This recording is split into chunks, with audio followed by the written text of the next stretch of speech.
Okay, in last class, we are discussing about the tax system of Bangladesh.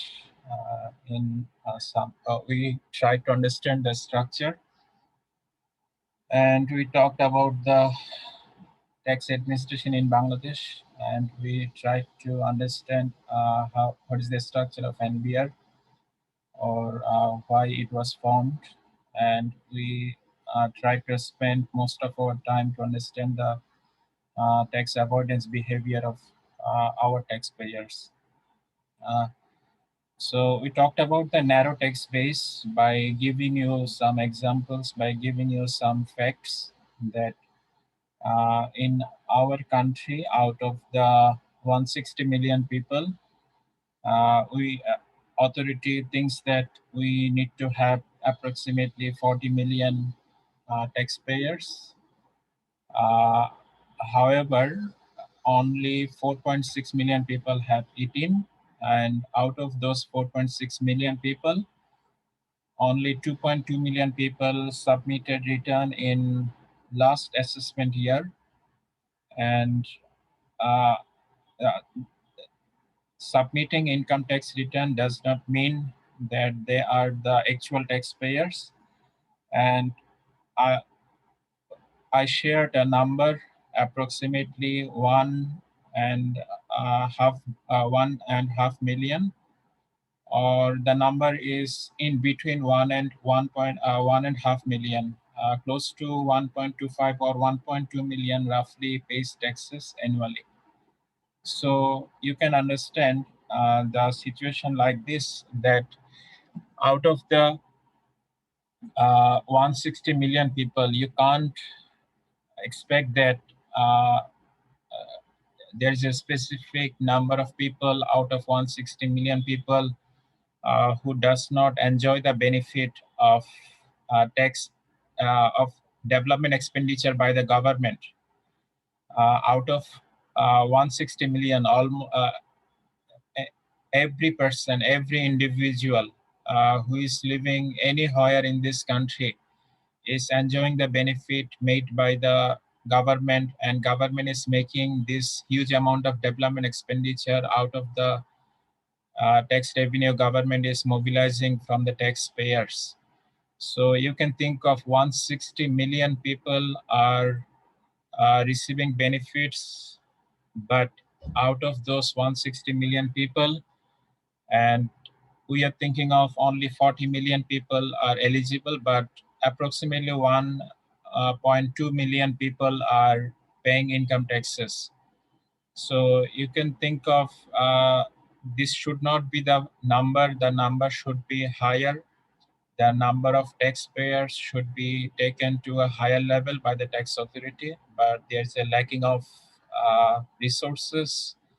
So authority does not uh, have enough resources to identify who are evading taxes and find out the people who need to pay taxes, and trace the people who are evading taxes, though they are paying taxes, but they are evading a good amount of taxes.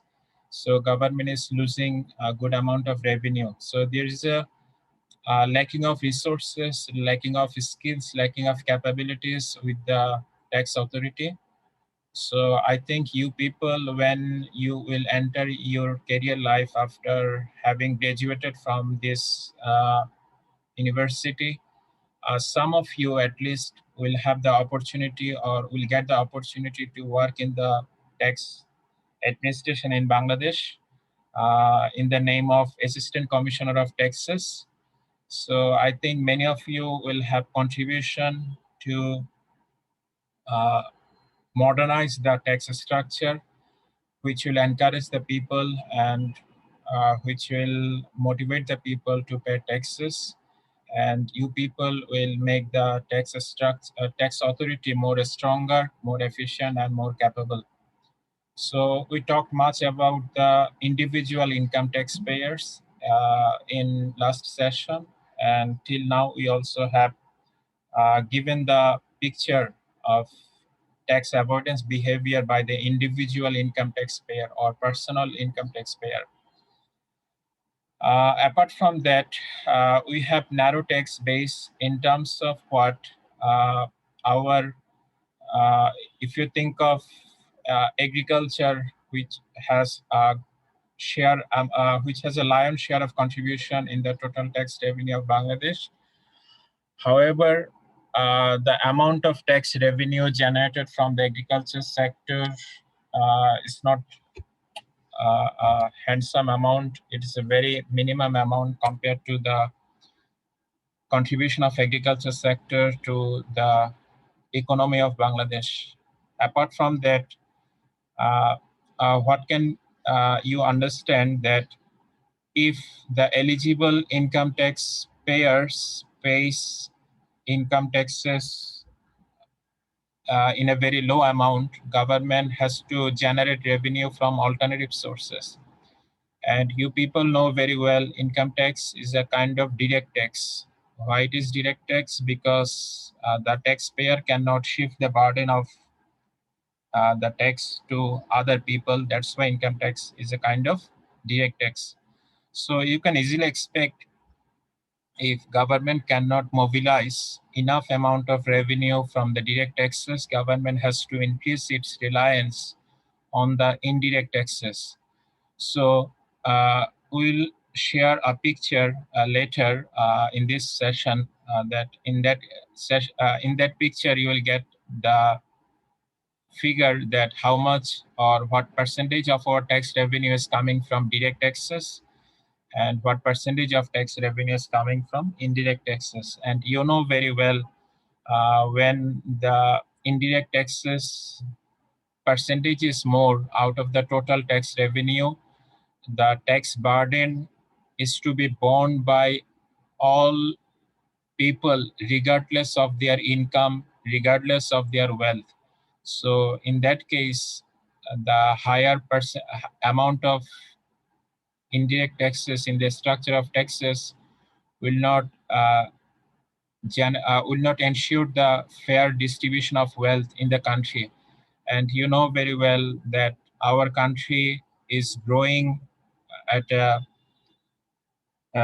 pleasant rate, but in terms of inequality, our inequality is growing gradually because the it is one of the reason that contribution of direct tax is relatively low compared to the indirect taxes. So the burden of indirect tax is borne by both rich and poor people equally, and the burden of direct taxes is taken by only the eligible taxpayers, or mostly the rich people.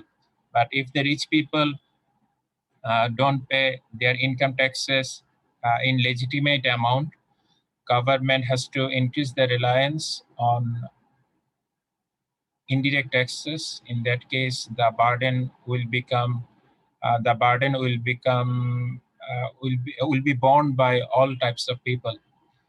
So if the company pays taxes on their profit, and you know the definition of profit, the difference between income and expenses.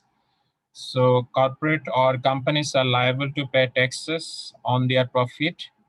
And in our country, it is said that as individual income taxpayers are paying very less amount of taxes compared to what it should be, government is increasing its reliance to mobilize the tax revenue from the corporate taxpayers. So government has the highest, our government or Bangladesh has highest corporate tax rate out of the South Asian countries, or in the countries which are in the region of Southeast Asia. So in our country, it has been reported that average corporate tax rate is 25%.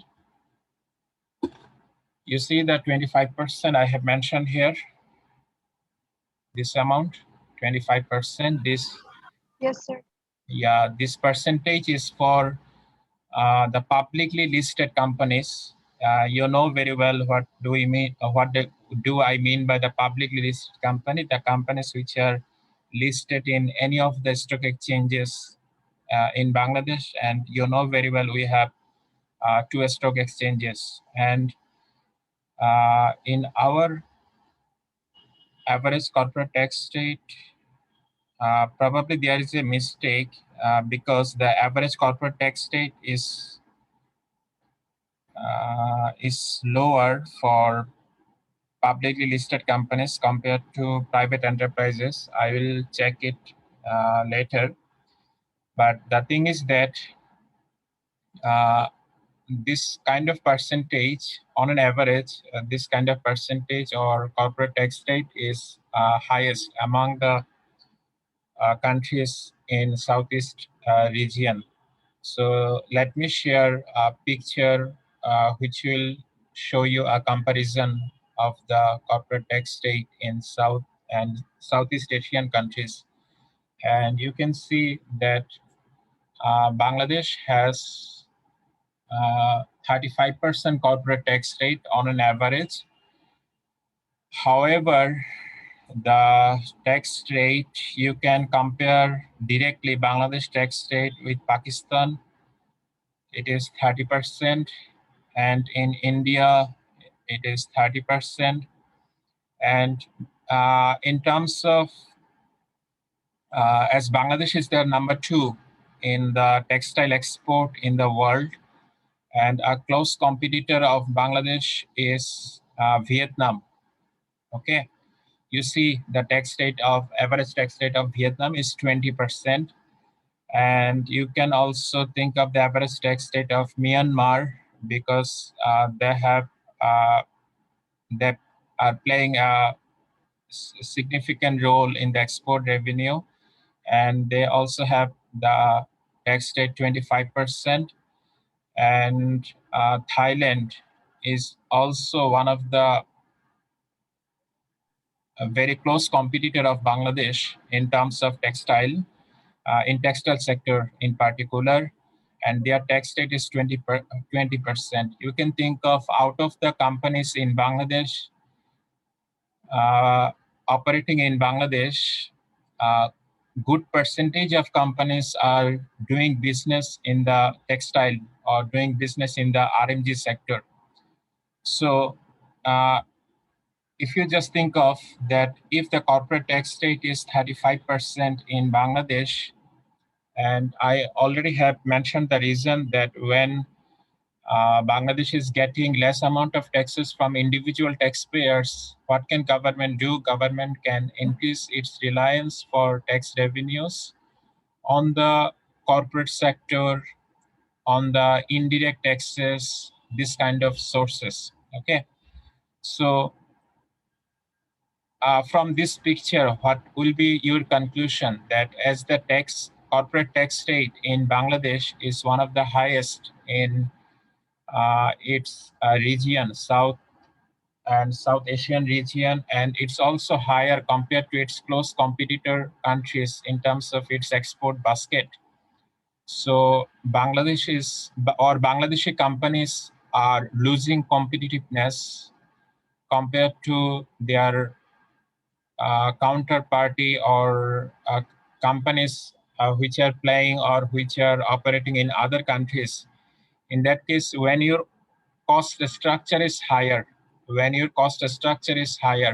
will you be able to compete very well in the market?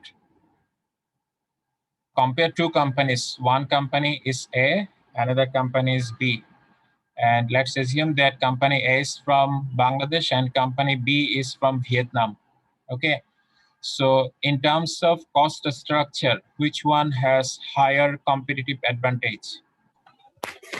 ভিয়েতনামের company. Okay. So you need to address the issue. Businessmen always make a complaint to the government that our corporate tax rate is very high. So if you want to attract more investment from foreigners, and if you want to get more infrastructure and get more economic zone and get more business enterprises coming of which entrepreneurs are foreigners, they'll be more motivated to come into Bangladesh when you will be able to reduce the tax rate down. Okay, but government can't easily do this unless government can increase its reliance of income taxes from whom? From the Individual. individual income taxpayers. Okay, I think I have made the point clear to you. Okay, Sir, I have a question. sure. Sir, does corporate tax rate increases as the income of a firm increases, or is it fixed? Would you repeat? Okay, I was saying, does corporate tax rate increases as the income of the firm increases, or is it fixed? It is a constant rate. It is constant rate regardless of your income level. This percentage will be directly proportional to your profit level. If your profit is 100 taka, your corporate tax is 35 taka. If your profit is 100 million, your corporate tax is 35 million. Am I clear? Okay, sir, thank you. Okay, we talked about the source of tax law in previous session, and let's talk about the structure of income tax ordinance 1984. This income tax ordinance has 23 chapters. How many chapters? 23 chapters. You may ask for which purposes these chapters have been devoted. So I have given you an example that each chapter has been devoted to explain the different rules and uh, different different category, different amount of different amount, or you can think of like, for example, we need to have the knowledge that out of the income, which income are taxable, which income are not taxable, according to the Income Tax Ordinance 1984. Okay, so this section has been devoted to let you understand that which income you need to take into consideration when you will compute the income for tax purposes. Okay, so don't think that in financial accounting you also understand the income expenses. So it does not mean that all financial income are also taxable income, and all financial expenses are also taxable expenses. Okay, so there's a definition differences between the tax authority and the financial accounting. Okay, so let me show you the chapters. For example, I have given you the example that chapter 5 has been devoted to the computation of income. So I have provided you the link. You see the link address, BD laws mini law ministry of law.gov.bd. So if you click this link, you will be directed to the income tax ordinance, and all textbooks have tried to explain this income tax ordinance mainly. And you see the chapters, what I mentioned, that this chapter 1 has been devoted to understand the preliminary concept definition, and chapter 2 has been devoted to understand the tax administration and their power, their responsibilities, these things. And chapter 3 are devoted for tax appellate tribunal. And I mentioned that chapter 5 has been devoted for understanding computation of income. For example, out of the income, we have salaries, we have interest on securities, we have income from house property. These things have been explained in detail under which chapter? Chapter 5. Okay. So you see some numbers under the chapter. So these numbers indicate a particular section. Okay. So when you see this word like this, okay, I will show you later in slide, that if it is 20 or if it is 21, it means that it is section 21. What I have mentioned, it is section 21. Okay. So uh,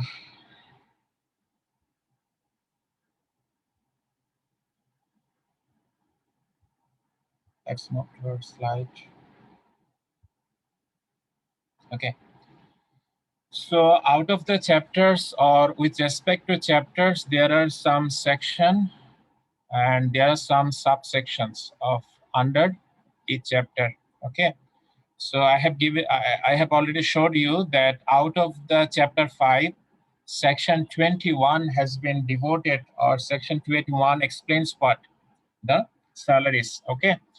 And I think, not I think, it is very natural that many of you, or almost all of you, who will be graduating after 2 years from this department, will start earning salaries. So you will be liable to pay taxes on your salaries. So you need to be clear that out of the salary component, which components are taxable, which components are not taxable. So you need to understand what has been explained here. Okay. So if in your textbook you see this kind of term, U/S, U/S, it means under section. Am I clear? So if you see that under section 21, what does it mean? It means that we are right now talking about the salaries, because under section 21 of income tax ordinance, salaries have been explained, or the details of salaries has been explained. Okay. So in the income tax ordinance, there are schedules, 7 schedules, and these chapters and sections are alternatively categorized or included in the name of Income Tax Manual 1. Income Tax Manual 1, and 7 schedules have been added separately. So what are the things have been mentioned in schedules? Okay. So out of the 7 schedules, let me tell you about one schedule. For example, 6th schedule. Okay.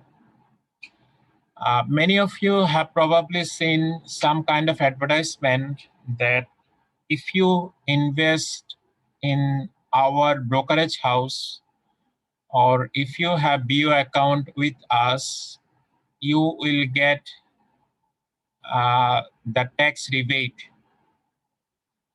You will get tax rebate.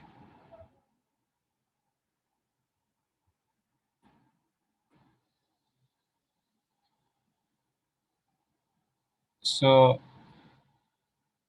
I'll explain detail later to you what do we mean by tax rebate. In simple sense, tax rebate will reduce your tax liability. Let's say that you have tax liability of 100 million. Okay, I'm thinking of a very wealthy individual. So out of this, you have got 2 million tax rebate. In that case, what will be your net tax payable? 98 million. So is it attractive getting tax rebate? So it is all obviously attractive because it reduces your tax liability. So uh, what kind of conditions you need to meet to get the tax rebate, and what what types of income of you are tax-free income have been explained in detail in 7 schedule. There are how many schedules? 7 schedule. Okay. So one of the examples I can share with you that how many of you have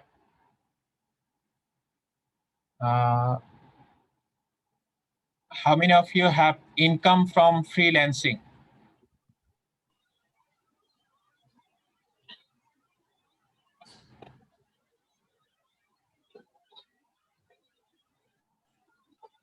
Sir, I have. You have income from freelancing. Okay. Yes, sir. Okay. Anyone else?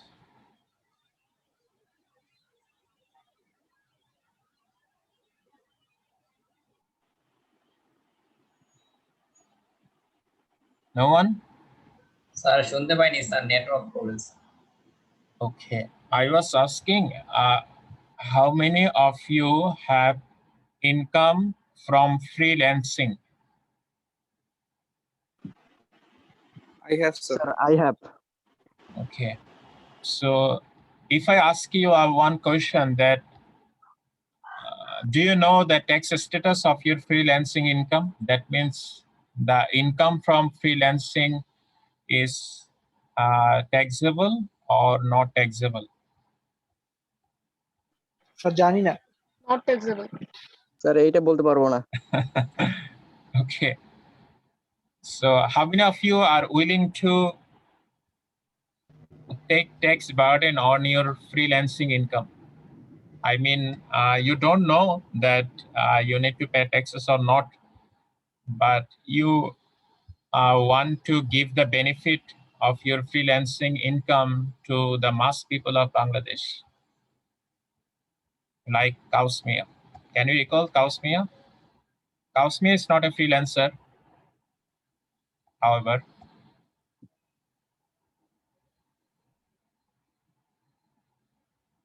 Anyone?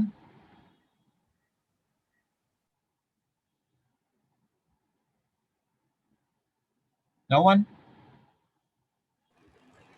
Sir, Sir, taxable হলে তো দেওয়াই লাগবে। If it is taxable, then I will, sir. No problem. Yes, sir. Okay, okay. This is a kind of diplomatic answer, is it? Yes, That sir, means kind of. okay, okay. The thing is that it is not taxable with the condition that if you submit your income tax return and mentioned that you have income from freelancing, and there is a clear definition of freelancing that what will be the income made by the people. I can't exactly recall out of this 87 pages. Okay, the summary statement is that your income from freelancing is not or tax-free or tax-exempted, given that you submit your income tax return and mention that you have income from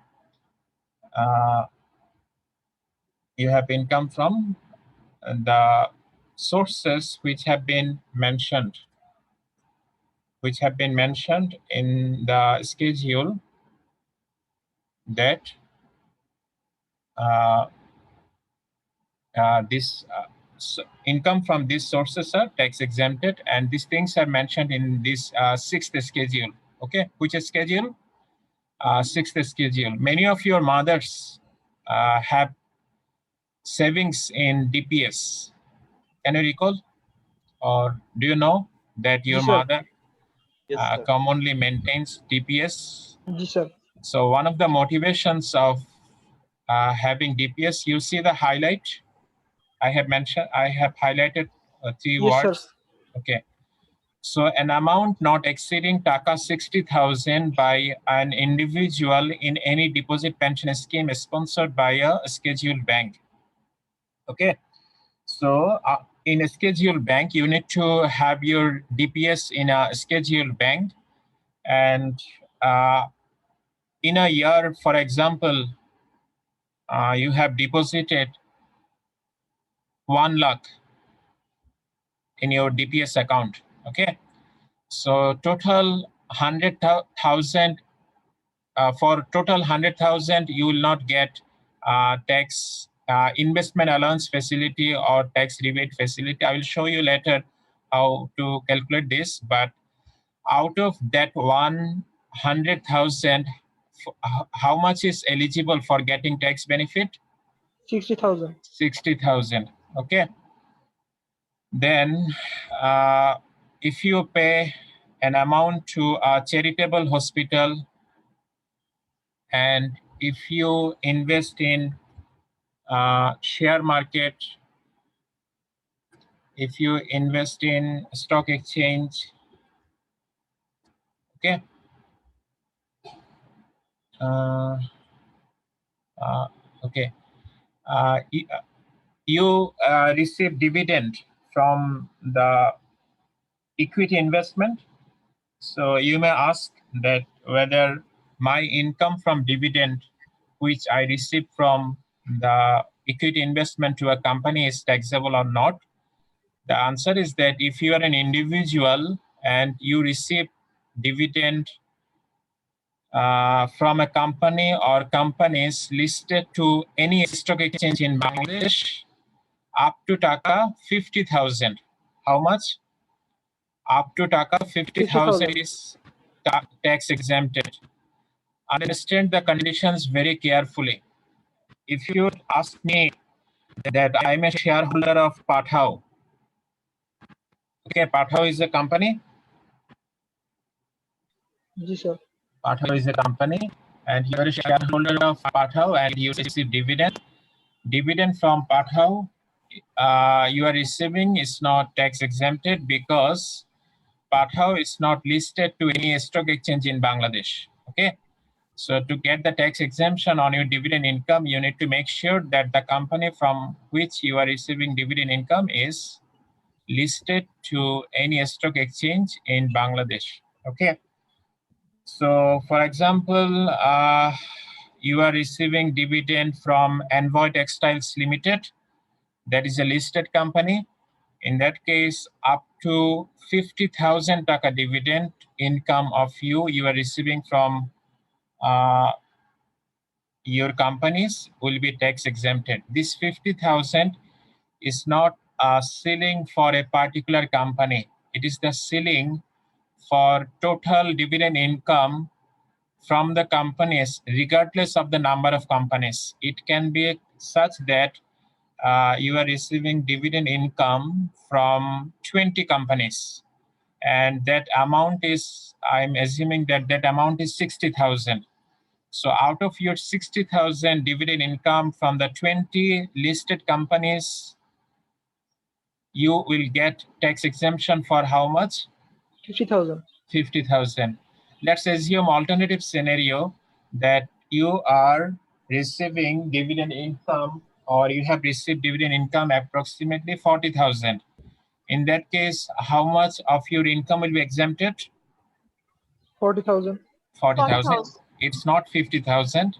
Okay. It's, if it is less than the ceiling, the amount of exemption will be that lower amount. Okay. So let's go back to our presentation.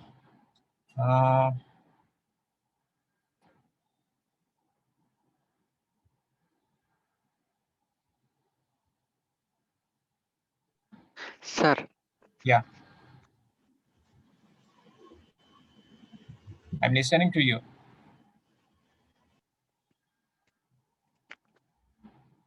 hello, sir. Yeah, I'm listening to you. Would you ask anything? Sir আমাদের যে soul প্রপ্রিয়েটরশিপ business গুলো রয়েছে এই business গুলোর কি tax দেয়া লাগে? জি, দেওয়া লাগবে। সোল প্রপ্রিয়েটরশিপ বিজনেসের কি ট্যাক্স পে করতে হয়? The thing is that the sole proprietorship and the individual who is owning the sole proprietorship enterprise are not separable. So Yes, sir. if individual pays taxes, he can show that his income from his enterprise is tax exempted, or if the sole proprietorship enterprise itself submitted income tax return in the name of its business name or business title, the individual who is owning that business can show that I'm paying taxes from my business, so I'm not paying taxes from my individual. But the thing is that in our country, or what is the common practice, that an individual does not have income only from its own sole proprietorship business. He may have income from other sources. He may have income from interest on securities. He may have income from house property. So whatever the ways you are giving taxes, you can't say that the sole proprietorship business income is not taxable. Sole proprietorship business income is taxable. You can pay it directly from the business itself, or you can pay in the name of the owner. Am I clear? Clear. Okay, thank you. Sir, Yeah. as you said, corporate tax rate is fixed at 35% for any firm. Then why we are calling this rate average? The answer is that corporate tax rate is not 35% for all type of companies. I will show you later that this tax rate ranges from 25% to 45%. 25% to 45%, regardless of, with respect to or dependent on the status of the company. So in that case, that's why we are telling that average tax rate is 35%. Or most of the companies, if you average their different tax rates, you will get a percentage which is close to 35%. Have you got it? Okay, sir, thank you. I'll show you the detailed table from which you will get the picture that it is not 35% for all companies. Okay. Sir Yeah. Sir আপনি যে DPS 60,000 amount বলেছেন sir, ওটা কি মানে পার ইয়ারে? Yeah. In every financial year or every assessment year, more specifically, out of your total deposit into your DPS account, maximum 50,000 amount, for maximum 50,000 amount, you will get tax exemption. Okay, in a particular year. Thank you sir. In a particular year, it's not for each year. It will be 50,000 maximum for each year. Okay, and the thing is like that. Let's say right now we are in 2020. So in 2020, you have deposited 60,000. So you will get tax exemption facility for the amount 50,000 out of the 60,000. In next year, let's assume that you will be paying 30,000. So the 50,000 will be applicable on that 30,000. So these are independent. These are for individual years. One year is not related to another year. Okay. Yes, sir. Thank you, sir. So these are independent. Umme Habiba, you have raised your hand. Would you ask anything? Sorry, sir. It was a mistake. Mistake. Okay, fine. Okay. Revenue collection. Why you need to pay taxes or why we rely on taxes. Okay, you know very well that we formulate or we have a budget for our country every year. So anyone can tell me what is the approximate figure of our current budget, which is 2022-21, the approximate budget figure in terms of BDT, crore, or million, or lakh crore, whatever the denomination you take, just tell me what is the approximate size of our budget.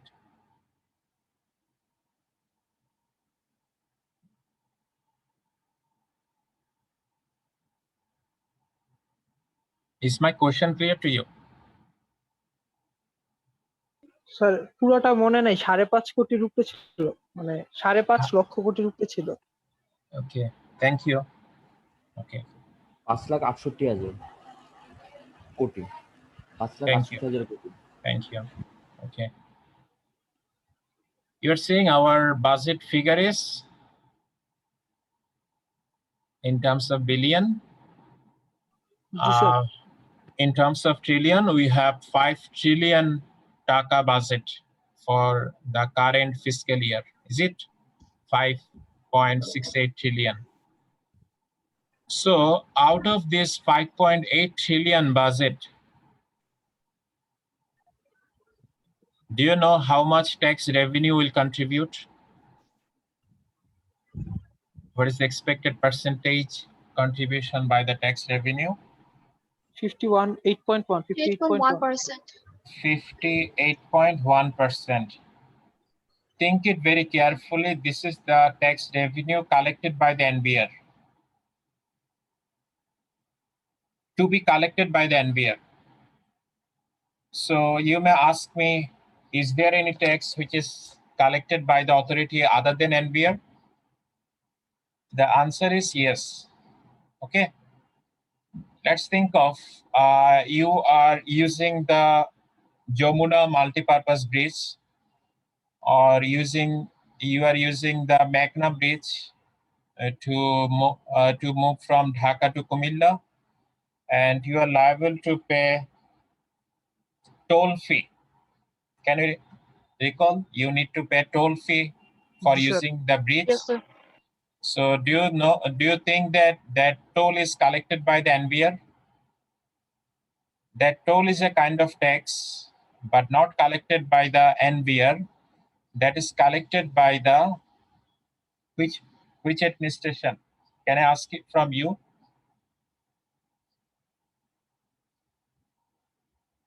Have you asked any department in our country, road and highway department,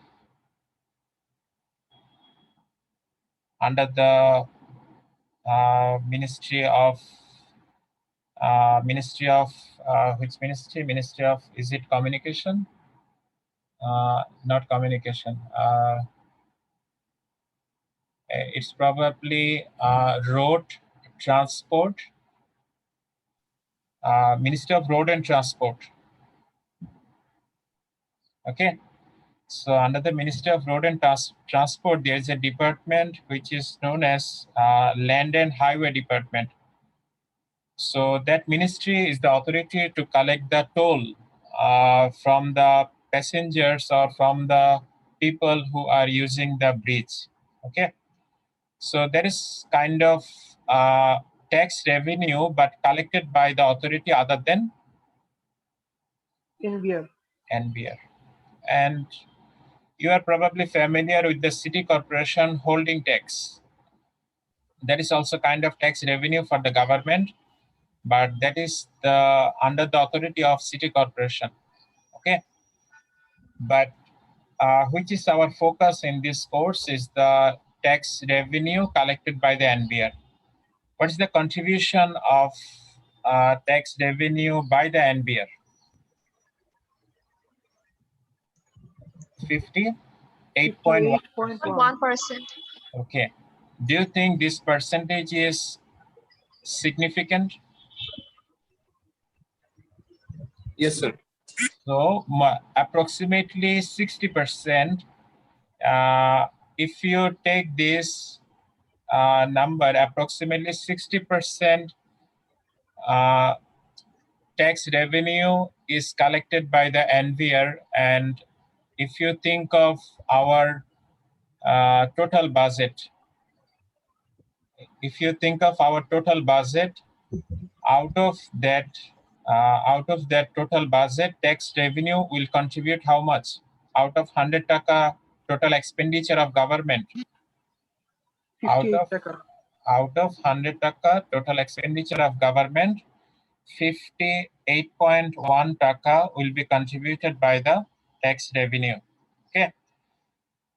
And out of this total tax revenue, you see the percentage contribution by the direct taxes. It is the direct taxes. Do you see my G outline? Sir It is the direct G sir taxes, income taxes. I was telling about the direct taxes.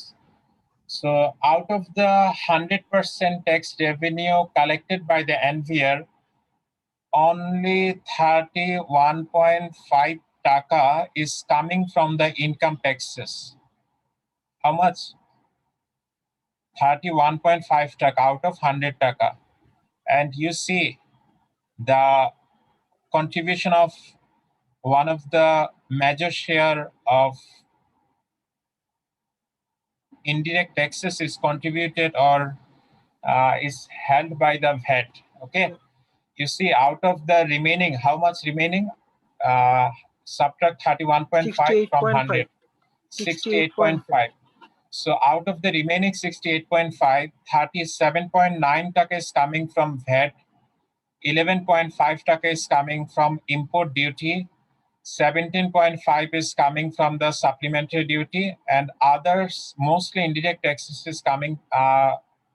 His contribution is approximately 1.6%.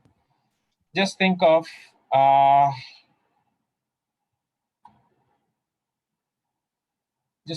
the issue that as a student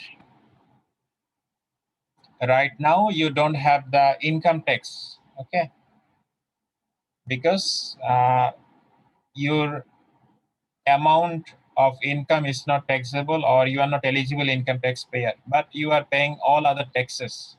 You see, if you go to a restaurant and you purchase your afternoon meal, you are liable to pay VAT. If you buy something like, for example, onion, which is coming from the, let's assume that is coming from the Turushko, and you are paying import duty on that onion, okay? And all of you are using the internet data, and you need to pay the supplementary duty, okay? And you see, though you are not paying income taxes, you are paying other taxes which are indirect taxes. Why you are supposed to pay these indirect taxes? Because you are purchasing some products or some services on which these indirect taxes are applicable. So irrespective of having, although you are not in the your income is not in the income tax bracket, but you are paying this kind of indirect taxes. So just think of a poor person. Think of a poor person. He is also sharing this burden, indirect taxes.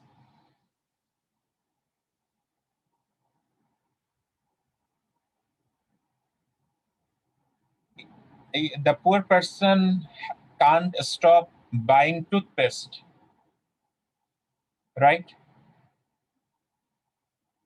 Can the poor person stop buying toothpaste? You are no listening sir to me? No sir the poor person cannot stop buying toothpaste, but that means that person, if toothpaste is VAT applicable good, that person is paying taxes, though the person is poor. Okay, so what do you think?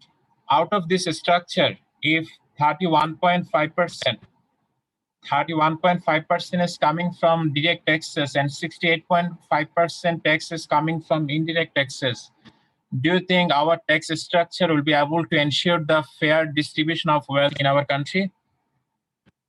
No, sir. No, sir. So what do you expect? You expect that this 31.5 Should raise. this 31.5 should raise. G sir, তাহলে sir Yeah, tax burden কম হবে।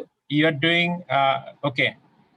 This 31.5%, that means the contribution of direct taxes should go up and the contribution of indirect taxes should go Down. down. And the authority is paying less focus or paying less attention to this, but Yes, sir. the people claims that increase the contribution of direct taxes and decrease the contribution of which Indirect one? taxes. Indirect taxes. In that Indirect case, tax. then your tax structure will be able to ensure the fair distribution of wealth. Okay. And do you know that how can we measure the fair inequality in a country? I'm giving you a short task that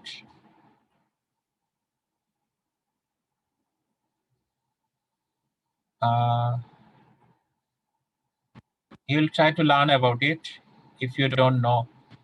Gini coefficient. Gini coefficient, it is the metric which measures the inequality of a country. And gradually, as we are improving our economic GDP, economic wealth of our country every year, our Gini coefficient is going up, which indicates that our inequality is going up. Okay, so if you ask that what is the reason why this inequality is going up, one potential answer is our tax structure, which is heavily reliant on the indirect taxes. Okay, but G sir. what was our point? Our point was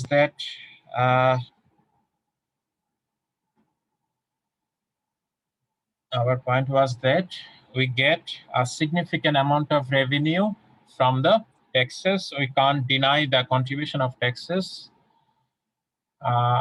because it is contributing a significant amount of revenue which is collected by the government. Okay, and let's talk about the redistribution of income. Okay, I already have mentioned in previous session that right now the system what we are using, BDD and Zoom, for conducting online classes is funded by the University Grants Commission. And the University Grants Commission has not funded these expenses from their own money. Rather, it has got fund from the government, and government has given this fund from whom? From the people of the Bangladesh who are paying taxes. Okay, and you can think of the marginalized people who don't have sufficient resources to have a good living every day. They get some monthly scheme from the government. You probably have heard about the scheme for the senior citizen who are disadvantaged people, and you probably have heard about the donation given by the government to the female after the intermediate education or during the intermediate education. And you probably have heard about the free tiffin facilities to the primary students in the rural areas of Bangladesh, and how these beneficiary schemes are going on, because government is taking taxes from the people who are wealthy, and government is spending that resources for which people? For the people who don't I'm have not wealthy. the marginalized people. So if you don't pay taxes, or if we don't pay taxes, that means we are hindering the government initiative to redistribute the income to the people of our country. Okay. Increase in savings. I already have made the point clear to you about our mother who deposits in deposit pension scheme for the sake of getting tax benefit. So as the government is giving tax benefit for uh, making savings in the deposit pension scheme, and I also have mentioned, if you have investment in share market, if you have investment in government treasury bill, you will get tax exemption facility. So in that case, will you be motivated more for saving your money because you are getting tax advantage? Yes. Yes, sir. Okay. Increase in capital investment. You probably have heard about that. Not you have probably. I think you all have. You all are very familiar with the fact that government is taking good number of large-scale projects for last couple of years, including the metro rail project, including the third seaport, including the Podda multipurpose bridge, this mega project, this capital intensive project. Okay, so without having the revenue from the income tax, would it be possible for the government to take this kind of project? It would not be possible. Okay, so these are the some points we can highlight why we need to pay taxes and what are the role of the income taxes in the overall development of a country. And you probably have you are probably very aware that developed countries provide their citizen with a number of citizen facilities which are very attractive. That's why a good number of people in our country are planning to migrate from Bangladesh to the countries in which government gives people a good amount of facilities. So one of the major destination of Bangladeshi migrants is right now Canada. So why Canada has become popular? Because the tax structure is very high in that country. However, the people who have low income, they get a good amount of fair distribution of fair amount of facilities from the government. How it has become possible for the government to give the facilities? Because government collects the tax revenue from the affluent people and distribute that income in that way that you are not keeping a group of people lagging behind. You are not keeping a percentage of people unhappy because they can't afford their daily expenditure or they can't afford their family expenditure from their monthly income. Okay, so what is it? This is kind of a pie chart which is telling you that if government collects the tax revenue from you, that how government spends this money. So you are very familiar with this kind of pie chart because after every budget speech, you see this kind of pie chart in newspaper. That newspaper tries to make their readers understand that how government has planned to use the revenue what government is planning to mobilize from its people. Okay. So, for example, social security and welfare, which is very related to the distribution regarding the fair distribution of wealth. Okay. So we already have mentioned about the facilities provided by the government to the senior citizen who can't afford their daily expenses. So government gives benefit to those people, and that is part of social welfare or social security. And the public administration are getting their compensation from or getting their expenses covered by the contribution made by the people, specifically tax-paying people. So when we say that your salary is coming from the taxes of the people, that means the people who are engaged in the public administration or who are involved in the public administration, they are getting their compensation from which sources? Tax sources, because tax is contributing how much? Tax is contributing 58% of the total revenue. Okay. So this is the pie chart which is showing you how Bangladesh government has planned to spend its tax revenue. More specifically, the total resources it has planned to mobilize coming from tax revenue, coming from foreign loan. And one point I need to highlight with the previous slide is that if you, or not if you, if we don't like to pay taxes, in that case, what do you think? This percentage will go down. Actual percentage, this is the expected. This tax revenue is the expected one. Expected one. Okay.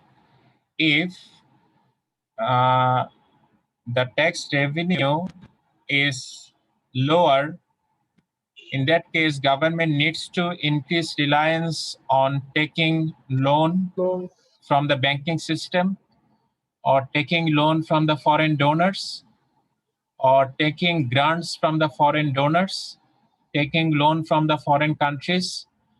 So Bangladesh is one of the few countries of which the loan to GDP ratio is very high.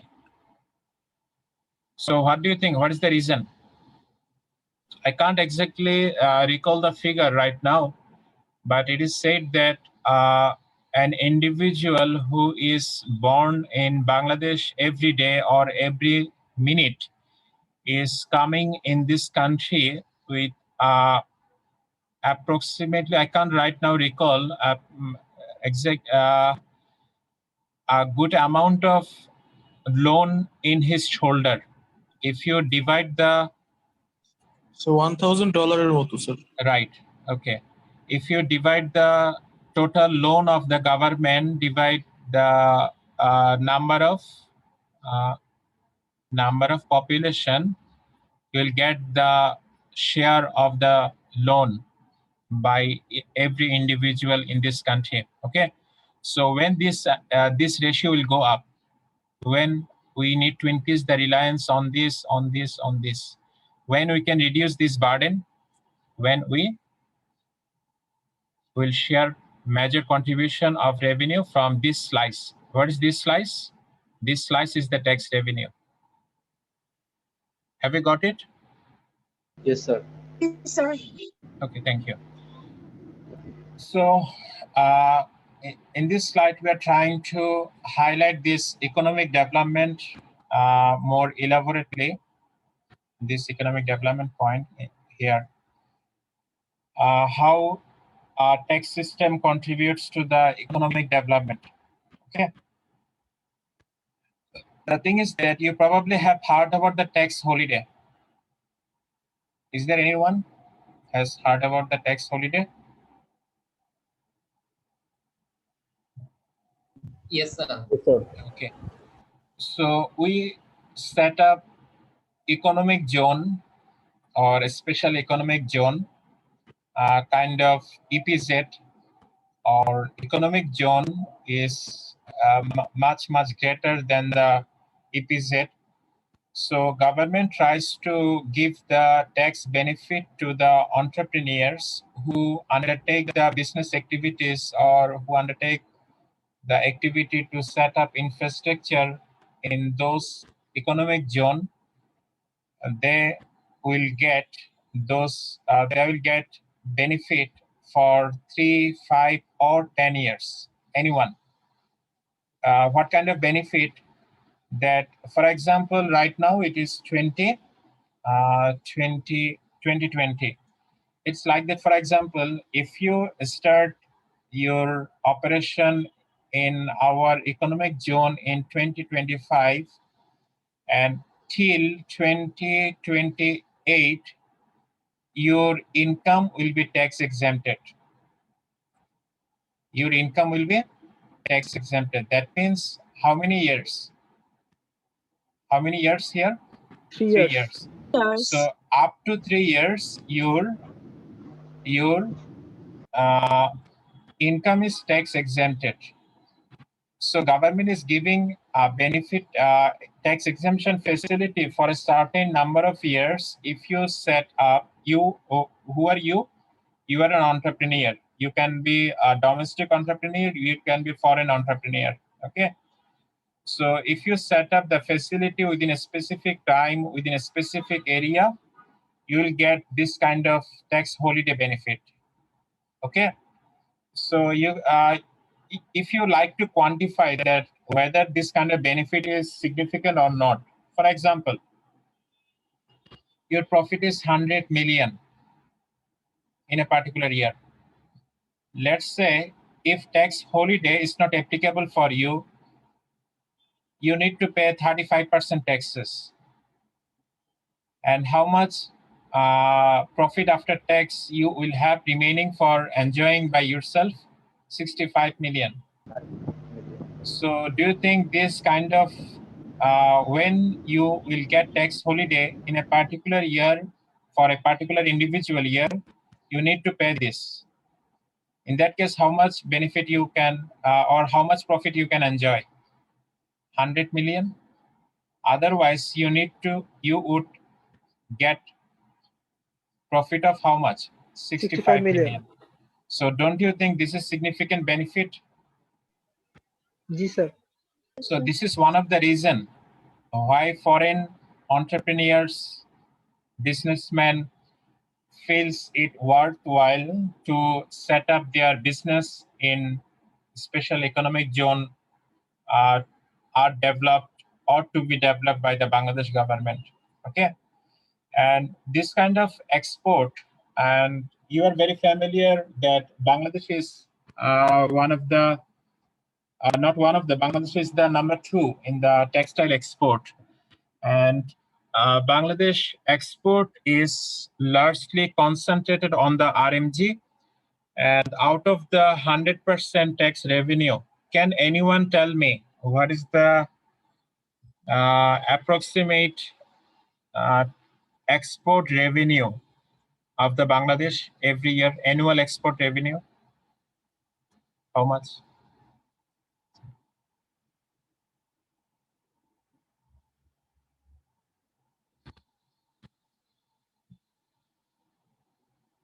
Sir $30 billion 30 billion. এর কাছাকাছি আর কি। Okay. Any Sir, other? Any other? 84%. Sir 40 বিলিয়নের মতো। What about 84%? I didn't get that. 84% means? Yeah, you are trying to tell about the contribution of RMG in the Yes, sir. export? The contribution of RMG. Okay, fine. Okay. So the number is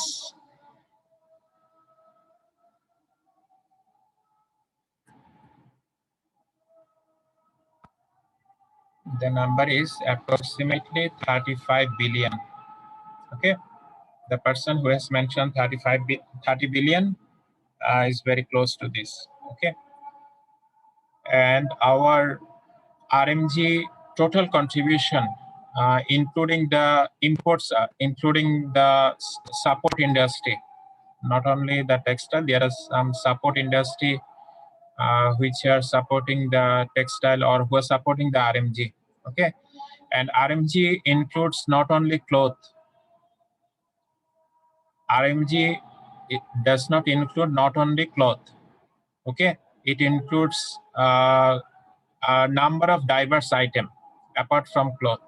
Okay, so approximately 88%, including all related industry, out of our 100% revenue, export revenue, 88% export revenue is coming from the sector related to, in aggregate, RMG.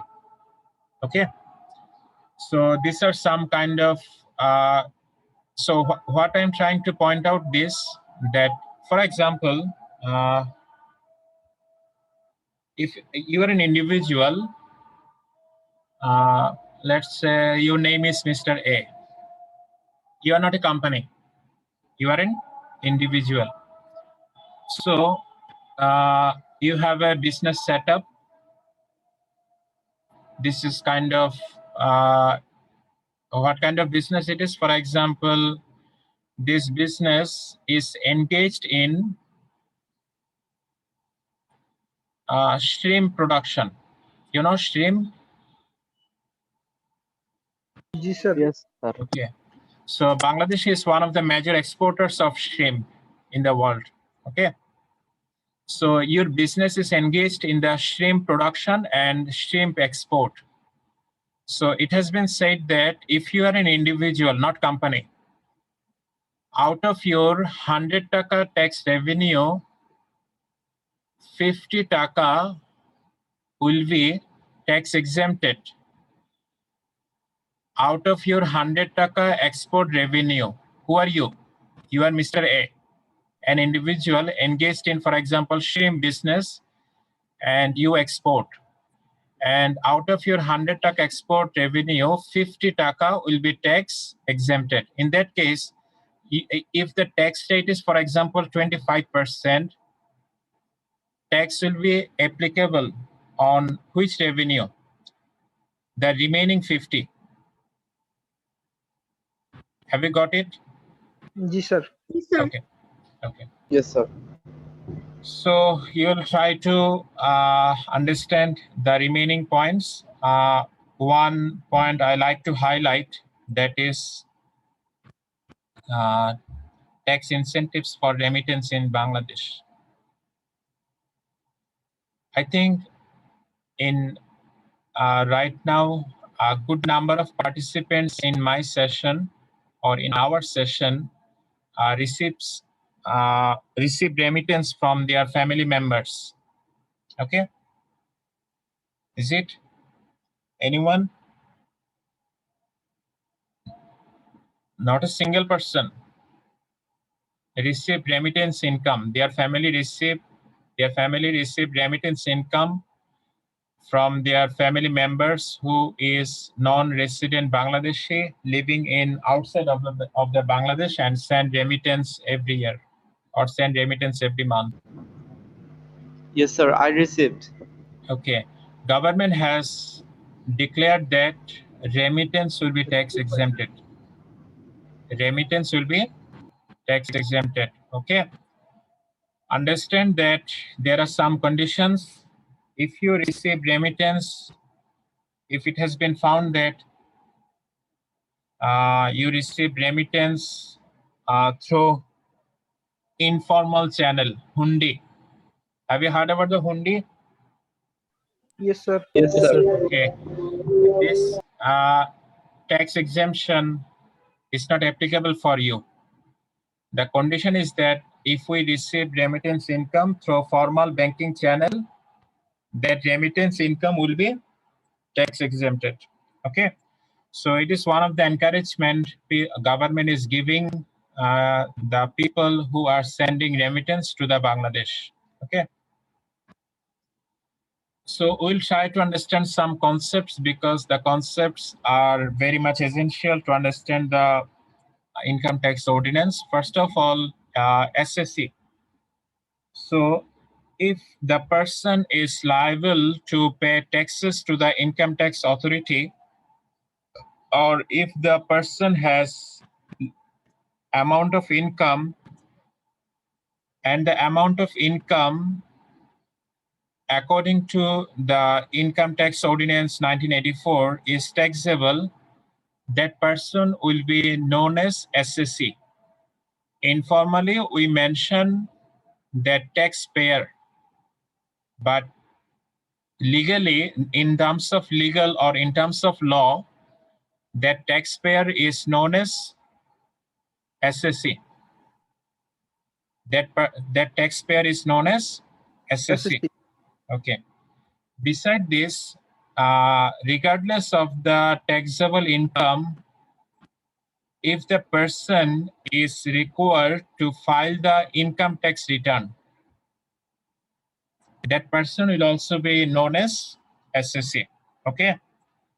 So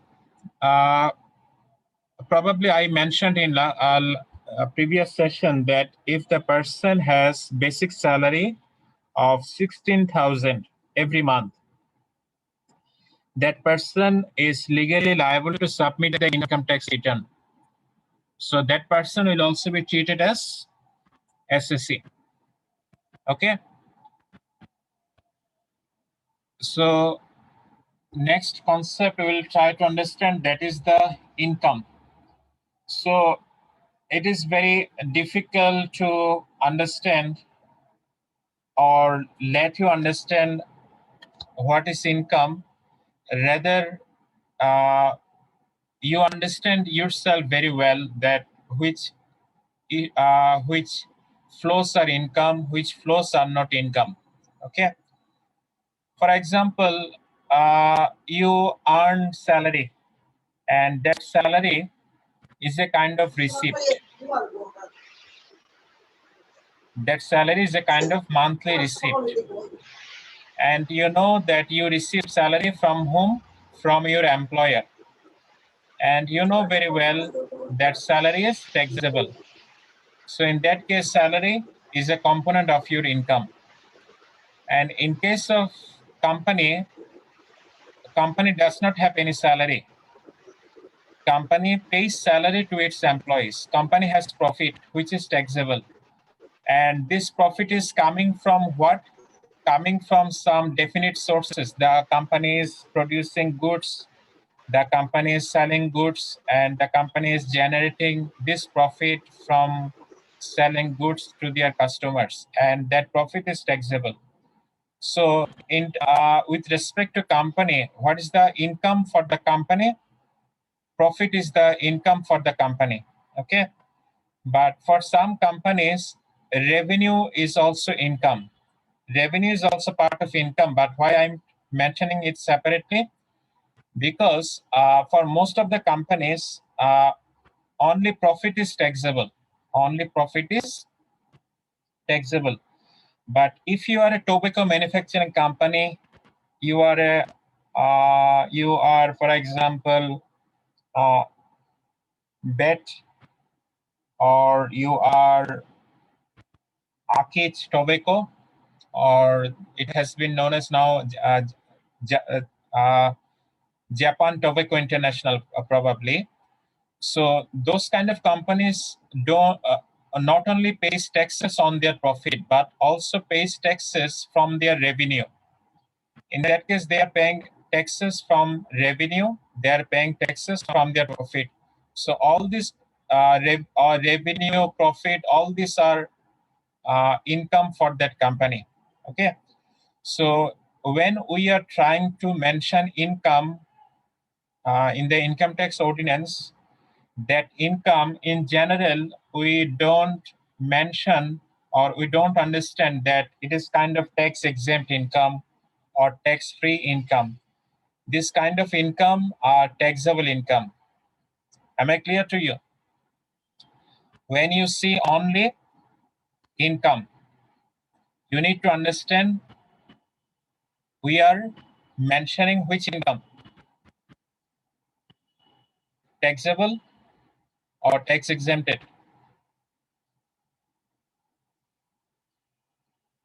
Taxable. Always taxable. It is always taxable. Taxable. When you are talking about taxes or when you are reading the tax law, that income is taxable income. Okay.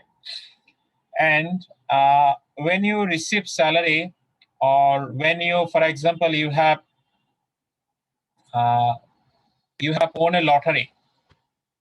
Okay.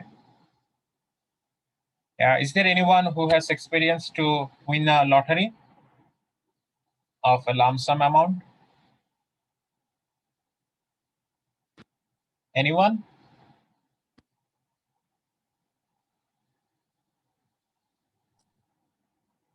Is there anyone? No one. Do you purchase lottery ticket? Yes, sir. Yes, sir. Okay, so many years. Okay, the issue is that still many of you have got the fact that no one known to you has owned the lottery. However, you have not stopped buying lottery, Ji sir. right? Ji sir. Okay. So the expected outcome from the lottery is always zero.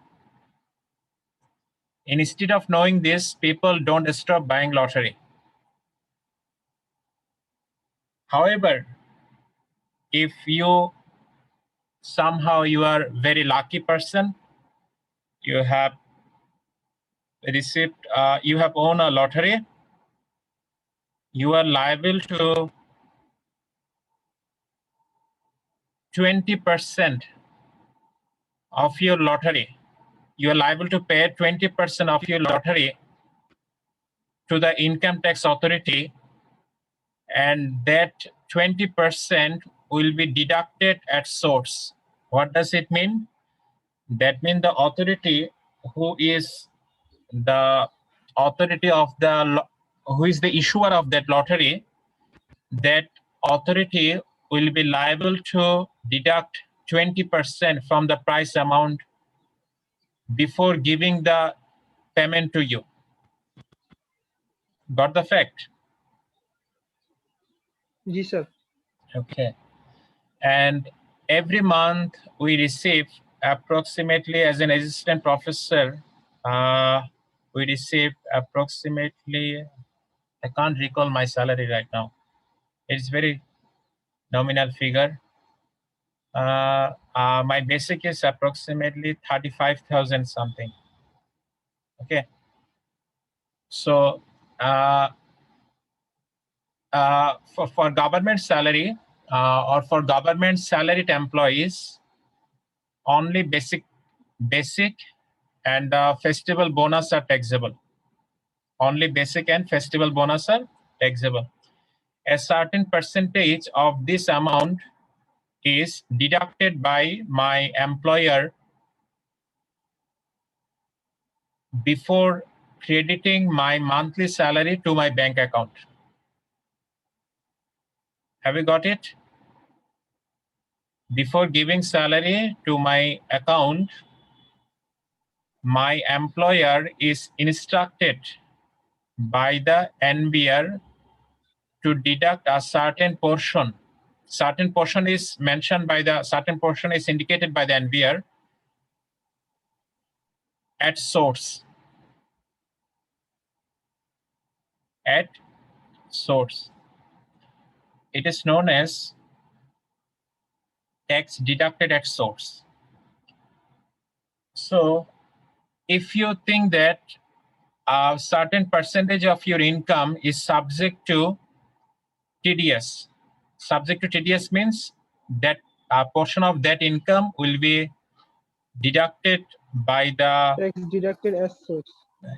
by the authority when it will be paid to you. So it can be such that you finally you are not taxpayer, or you don't need to pay taxes. But if it is such that a portion of your income is or TDS is applicable, in that case, you are also an assessee. Okay. Some people ask that I generate income from drug selling. I generate income from trafficking human to foreign countries illegally. Will my income be taxable? What will be your answer? No, sir. No, sir. The answer is yes. Tax authority does not bother the sources from where you have earned the income. Regardless of the sources, you are liable to pay taxes on the income if the income is taxable based on the income tax ordinance. Am I clear to you? Ji, Yes, sir. sir. The source is not important. The income is important to the tax authority. If you receive income from the bribe, or if you receive income informally, unofficially, you are liable to pay taxes. Okay? Okay. Then we'll try to understand the income year. So what we understand by income year, simply try to understand income year is a period in which you earn income. So though it is mentioned as income year, usually the period income that income year period consists of 12 months. Consists of 12 months. So let's say you are sole proprietorship business owner. So you have started your business, for example, today is October. For example, today is October, not 12.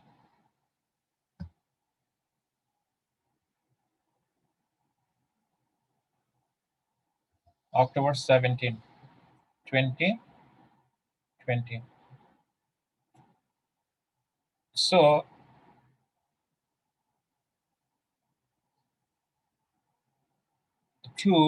from October 17, 2020 to June 30, 2021 will be considered as a income year for you. It's not necessarily that you need to start from income year needs to have always 12 months. Why I have mentioned this date? Because this is the date when you have set up your own business and you have started earning income from this day. And when I have finished this year on the 30th day of the June, following the date of setting up such business. Okay. If it is like that, you have joined a company on November 1, 2020. So you may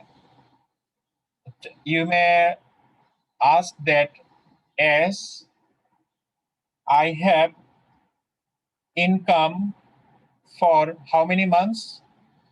If I consider this period, how many months? 8 8 months? months. Okay. You can ask that whether it will be considered as income year. The answer is yes. Okay, because this is the date on which your source of income has started, or your source of income has come into existence or has started playing. And this will end on June 30 of the following year. Got it? So let's think of another scenario. For example,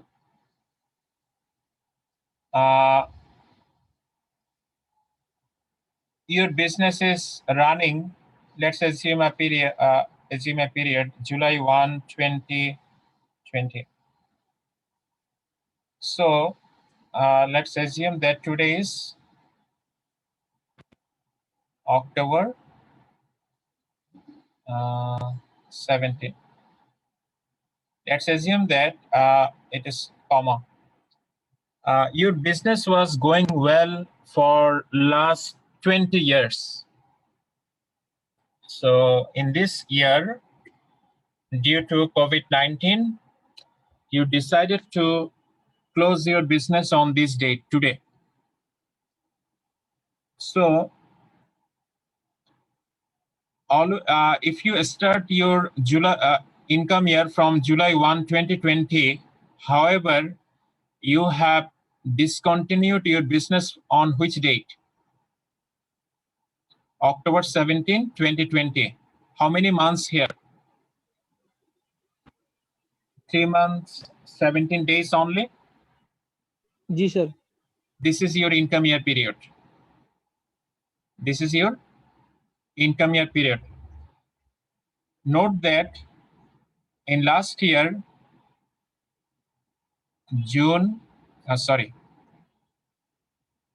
July 1, 2019 to June 30, 2020, your business was going well.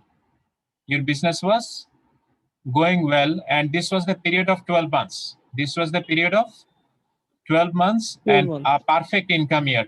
However, as you have stopped your business on this date, now your income year has shrunk to only 3 months, 17 days. Okay?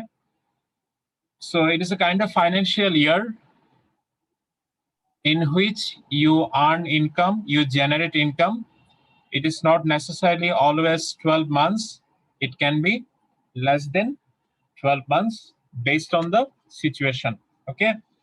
So in income tax environment in Bangladesh, usually it is considered in a way not from January to it is not considered in this way, January 1 to December 31. It is not considered in this way. In our country, for individual, it is considered in this way, July 1 to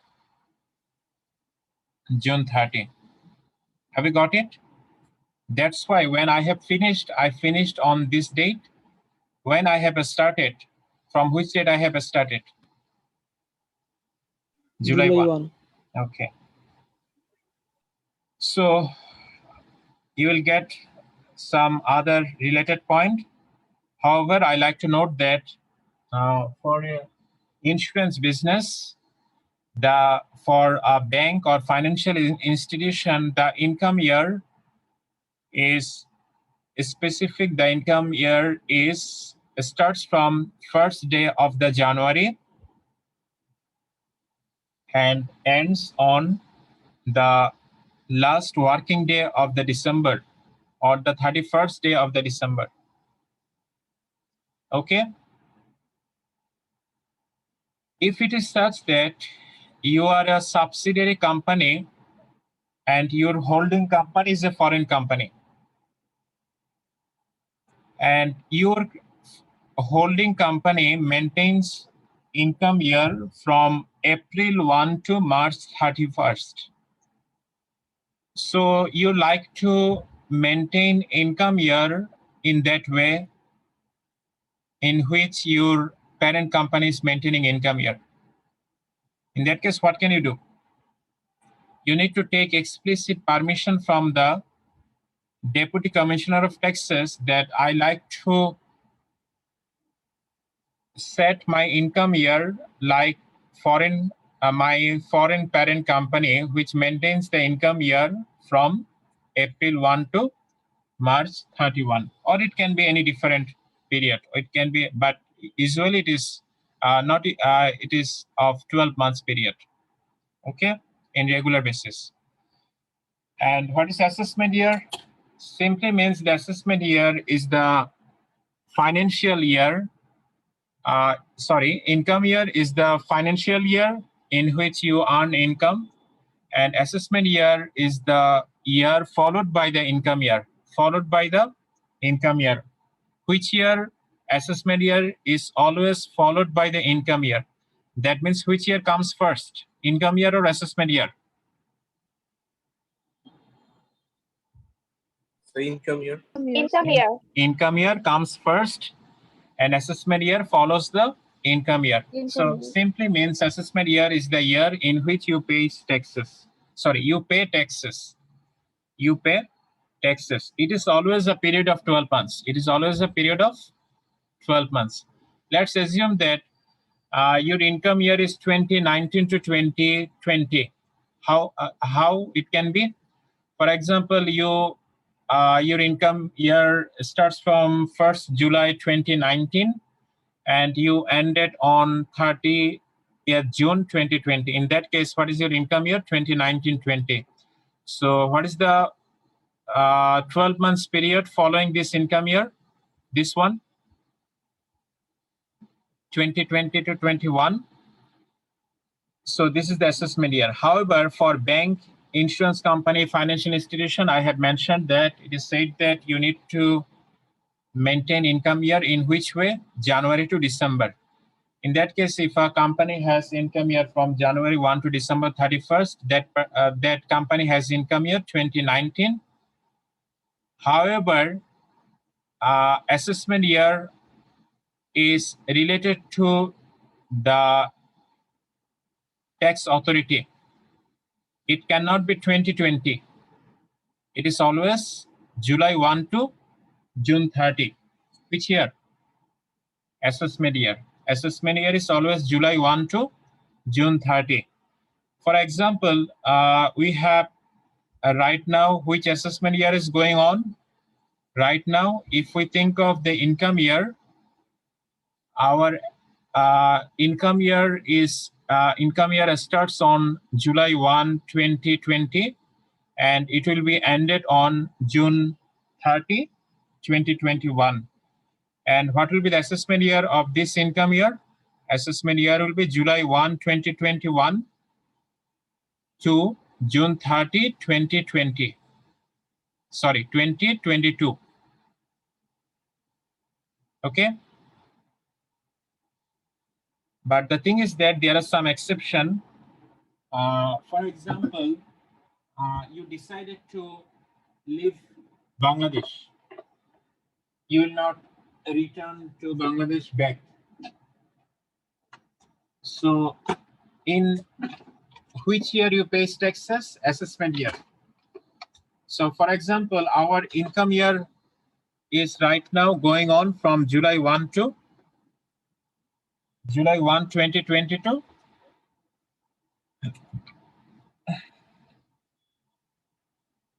July 1, 2022, June 30, 2021.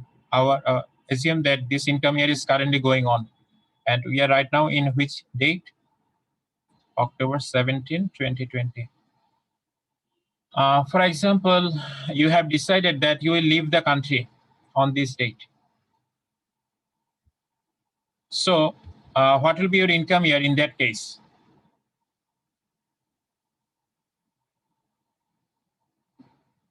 You have decided to leave the country. That means you will not earn income from Bangladesh anymore after this date.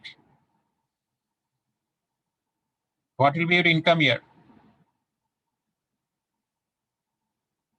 Are you getting my question?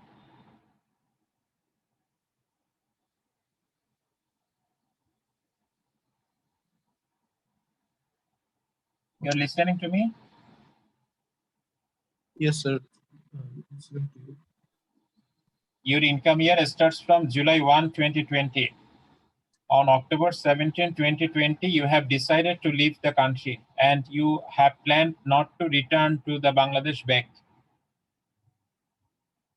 Sir, Okay. income year 2019 হবে। Sorry, 2020 হবে।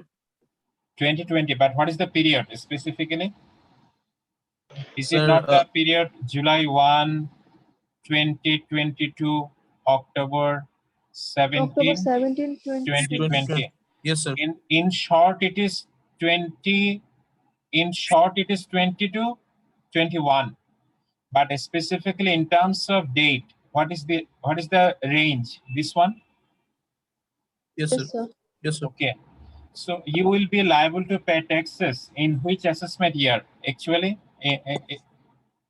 in 2022, sorry, in 21 to 2022, you are liable to pay taxes in the assessment year. What is the assessment year? The year following the income year. Yes, sir. However, in assessment year, you will not be present in Bangladesh. So will you pay taxes? You will not be present in this time.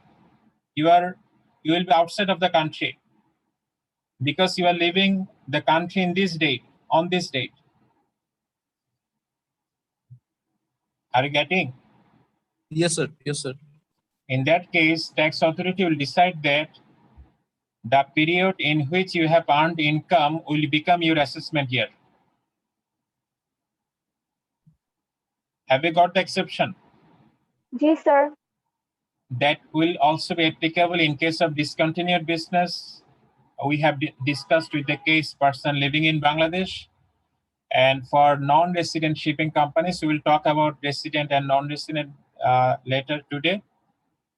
Non-resident shipping companies will be liable to pay taxes in the income year because their assessment year will be same as their income year. Resident. Okay. Have you heard about this term earlier? Yes, sir. For tax purposes, an individual can be identified as resident or non-resident. Don't mix up this term with the nationality. In terms of nationality, we mean the domestic and the foreigner. It is not the nationality concept. This is the concept specifically applicable in case of tax environment, whether you are resident or non-resident. Why this separation is essential? Because some facilities are provided for resident, some facilities are not provided for non-resident. The tax rules applicable for resident taxpayer and the non-resident taxpayers are different. Okay, so right now you will ask me that how can I identify that an individual is resident or non-resident? Okay, so let's try to understand from this figure. You are seeing the figure right now?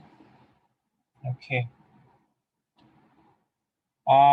An individual in a particular income year, for example, 2019 to 2020, it is specific for a particular income year. Okay. It should be calculated based on the status of the income year. However, it will be applicable for the assessment year. When you are paying taxes, this residential status will be applicable. However, your status or your calculation will be based on what? Based on the income year. In a particular income year, if you stay in Bangladesh for 182 days or more, 182 days or more than 182 days, you will be considered as resident.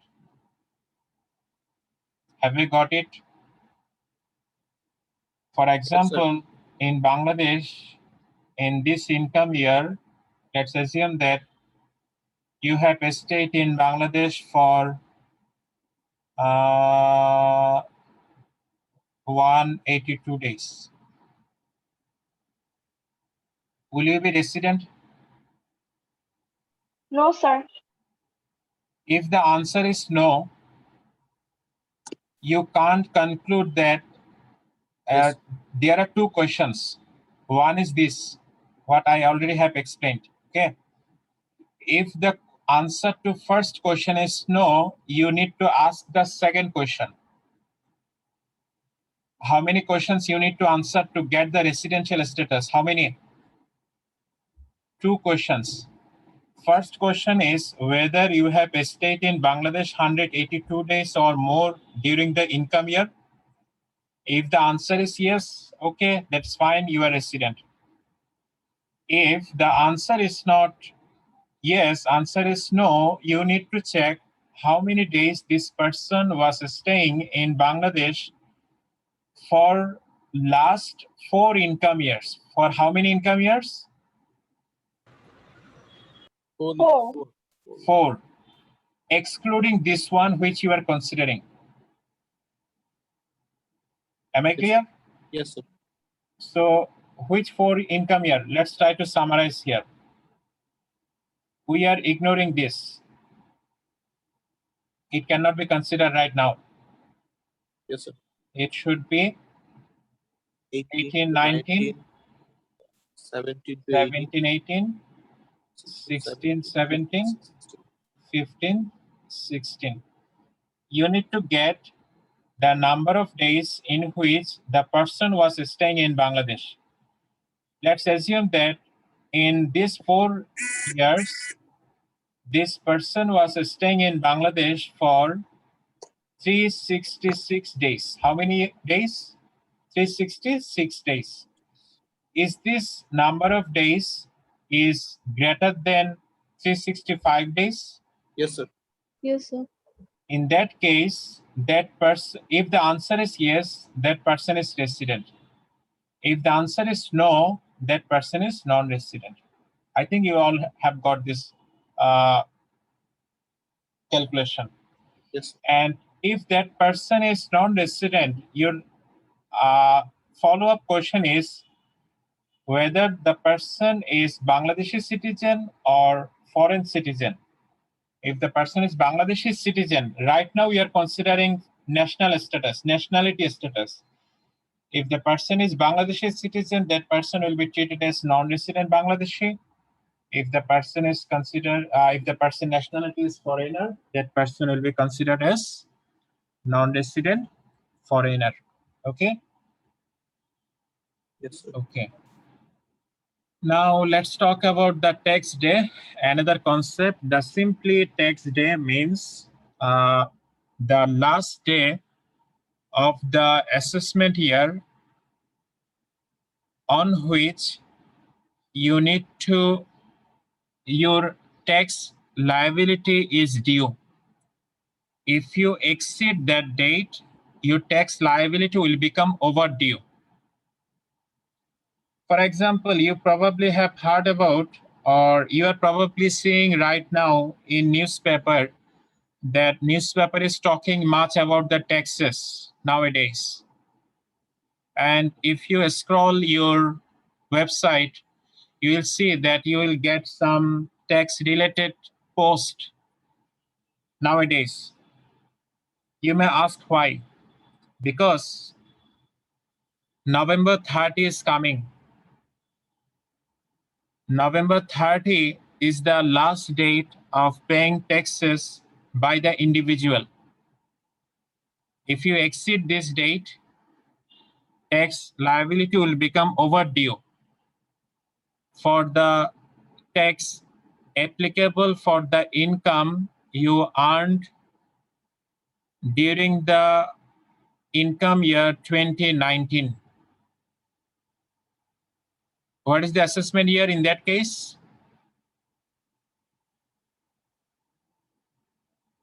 Sorry. The income year is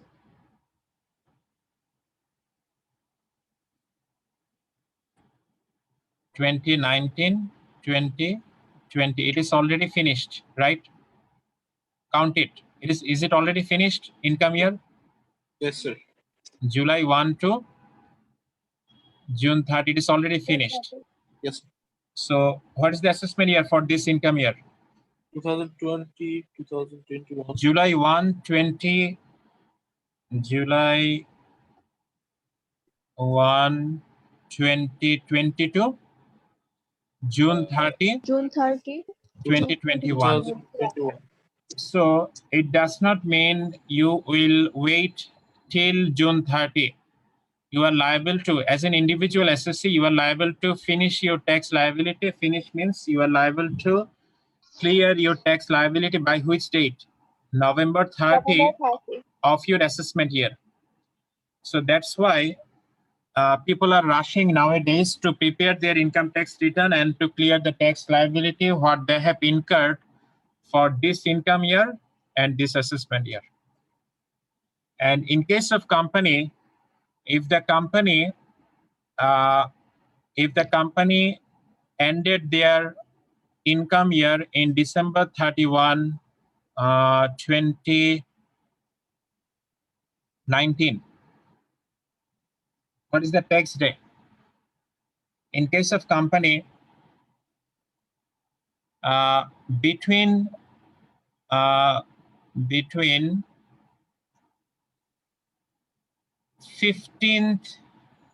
days of the 7th month following the closure of their income year. 15 days of the 7th month following the closure of their income year, or September 15, which one is earlier? Let's try to understand. For example, a company has ended their income accounting year on December 31, 2019. What is the 15 days of the 7 month for this company following this period, following this date? Is it not July 15, 2020? Is it? Yes, sir. Between this and this, which one is earlier? July 15. July 15. That means the company which has ended their income year on this date, they need to clear their tax liability for this income year on this date. Otherwise, penalty will be applicable. However, if this is not the case, that this is not the 7th month, this is not the 15 days of the 7th month following the closure of their income year, in that case, September 15 will be their tax day. What will be? September 15 for other cases. So for company, what is the tax day? In that way, you need to determine. But in general, if anyone asks you what is the tax day for the company, the answer is this one, 15th day of the September. If anyone asks you what is the tax day for the individual assessee, what is the answer? What is the answer? 30th day? 13th day of November. 30th day of the November. I think many of you are familiar with this concept that the receipt can be capital or revenue type of receipt. We identify revenue type of receipt when it has consequences only for a particular year or 12 months or for short term. However, you probably have heard about the deferred advertisement expenditure. Can you recall? Deferred advertisement expenditure, because it has consequences for a multiple number of years. And Yes, sir. that kind of expenditure is a kind of capital expenditure or revenue expenditure. Sir capital revenue দুইটাই আছে sir, মানে current ইয়ারে যেটা সেটা sir Yeah, a portion is revenue- revenue expenditure, a portion is capital expenditure. capital expenditure. So income tax consider those income which are revenue type, not capital type. Okay. And another thing, when you are considering profit, when you are calculating profit, you are subtracting expenses from the income. Which expenses you can subtract? Capital expenditure or revenue expenditure? You are allowed to subtract only the revenue type of expenditures. Okay. So let's try to review the tax rate. If you have the text, you will see that the rates are different because in this assessment year, which is 2020-21, in the latest budget, this structure has been changed. I mentioned in last class. For the first 3 lakh of your income, you don't need to pay taxes. That's why tax rate is 0. If your income is 4 lakh, for first 3 lakh, you don't need to pay taxes. What is the remaining? 1 lakh. 1 lakh. In that case, you need to pay taxes for how much? At the rate of, sorry, it is 5%. In that case, what is the 5% of 1 lakh? What is the 5% of 1 lakh? Do we need calculator? No, sir. 5,000. 5,000. So why are you taking much time? Okay, so in this way, so in that case, how much is your taxes? 5,000. Okay, in this way, you need to calculate. We will show more detailed calculation when we will calculate taxes. And for female assessee, in last session, I mentioned mistakenly the amount, tax exempted amount is 325,000. I mentioned actually the amount is 350,000. So the female assessee needs to be happier because their ceiling is 50,000 higher. What ceiling? Not ceiling, it is the floor, tax exempted floor is 350,000. For female assessee, it is 350,000. For senior citizen, you cannot claim that you are a senior citizen unless your age is 65 years. In that case, this amount, which amount? This 3 lakh is not 3 lakh for this person. This amount will be 350,000. Okay. And if a parent, you are a parent of a handicapped or disabled person, in that case, your this amount, all this will be same. This will be same for all. Okay. But this amount will change. This amount will become 450,000. Okay. And this is one of the motivation why the fake freedom fighters is growing. Okay, why the number of fake freedom fighters? I mentioned number of fake freedom fighters, not the real freedom fighter. This is one of the motivation because out of your income, out of your taxable income, how much income is tax exempted? 425,000. You need to be gazetted. You need to be war-wounded freedom fighter. Okay. And there are some additional consideration. I may need 5 minutes extra from you. If you submit your income tax return online, you will get tax rebate of 2,000 taka. The condition is that you are submitting your income tax return online for the first time. Will you be happy? Yes, sir. Okay. So you don't need to be happy because the online submission system for tax return has not been working for last couple of weeks. Okay. Why it has not been working? Because authority from the Vietnam developed this system, and the contractual period between NBR and the Vietnam company has been ended, and there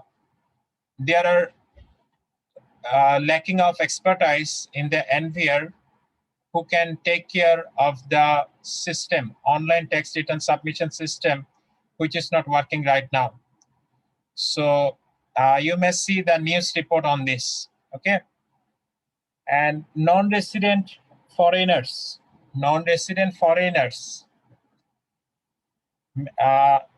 carefully understand a non-resident foreigner, regardless of their income, will be liable to pay taxes at which rate?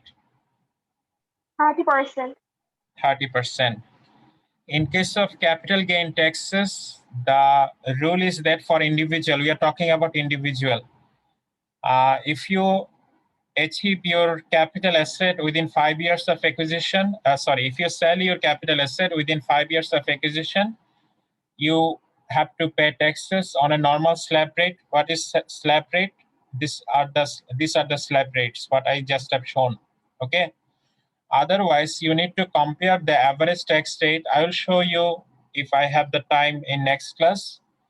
Average tax rate, that is, if you calculate, for example, your tax liability 1,000 and your tax liability is, for example, your taxable income is, for example, 1 lakh.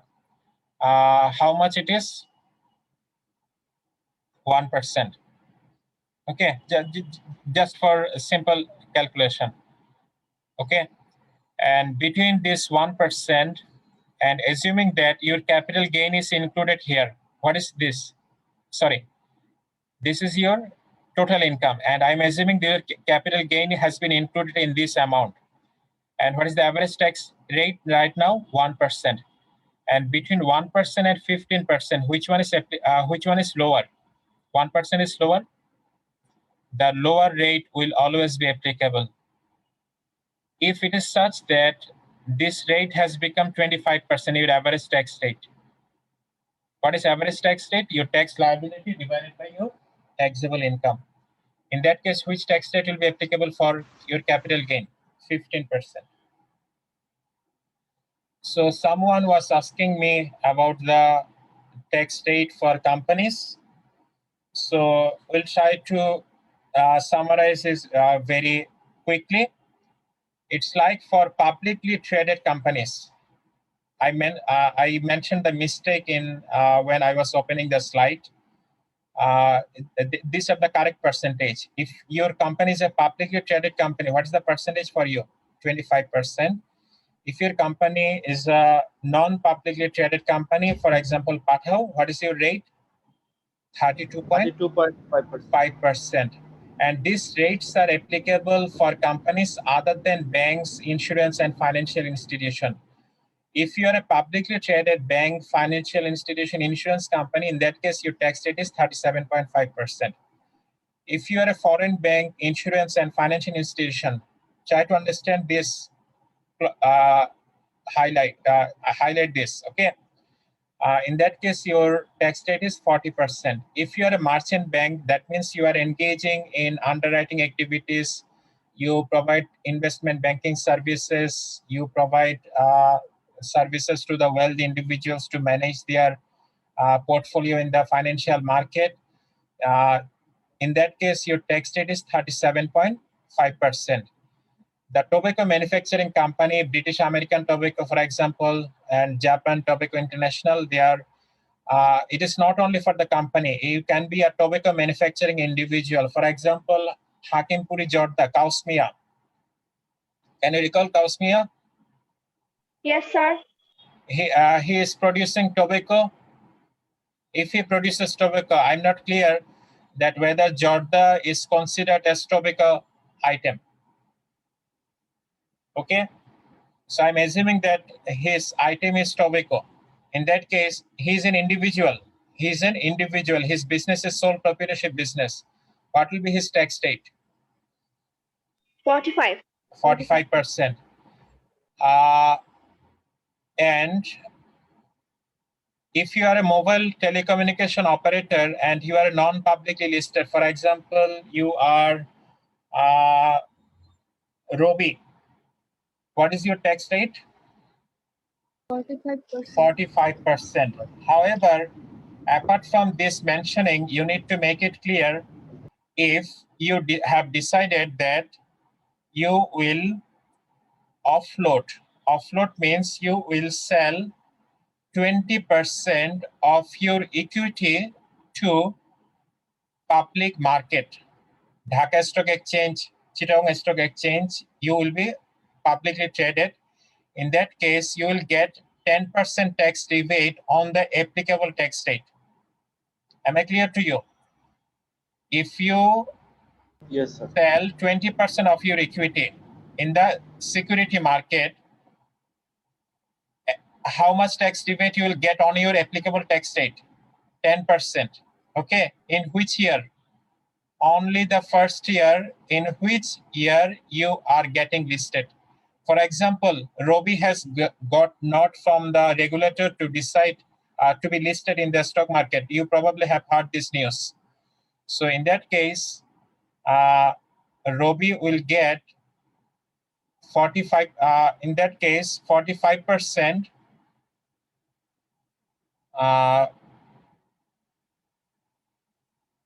Probably for publicly listed mobile phone operator, it is 40%. It is 40% for publicly listed. Okay.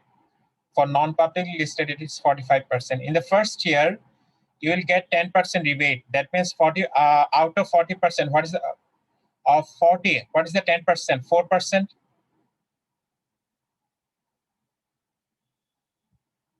In first year, your tax rate will be 36%. Okay. And you probably have heard that foreign companies take dividend from their local subsidiary companies. In that case, they need to pay 20% tax to the Bangladesh government before transferring the dividend income to their parent company country. Okay. If it is such that the country in which parent company is established, with that country, Bangladesh has double taxation avoidance agreement. For example, Malaysia, India, China, Thailand, Indonesia, UK. With these countries, Bangladesh has double taxation avoidance agreement. That means if you pay taxes in one country, in your parent company country, you will not get same percentage of taxes like other companies. Okay, you will get reduced tax rate. In that case, your tax rate will be 10 to 15%. Your tax rate will be how much? Your tax rate will be 10 to 15%. 15%. Otherwise, it is 20%. 20%. Okay. In case of capital gain by the company, it is 15%. And in case of individual, we already have mentioned there is a separation, whether 15% or the average tax rate, which one is applicable. Okay. So it is all about for today. So we'll try to tell you that you'll try to solve this problem at your home. It is kind of residential status determination problem. And there is another problem that is kind of which income is to be considered for resident and non-resident. We'll discuss about this in our next class or next session. Okay. So do we have holiday on next Saturday?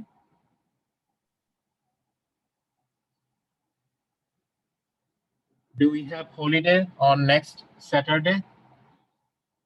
Official holiday?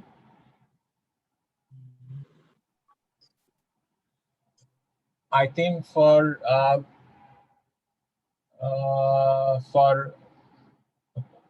Durga Puja, there is a holiday between 22nd October to 26th October. I'm not sure, although right now, but I will let you know whether we have class on next Saturday or not. Okay. Any question from you?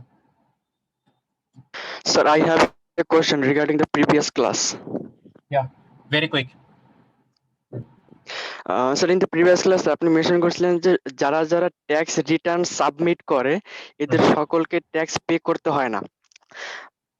তার মানে কি sir তাহলে মানে যারা যারা tax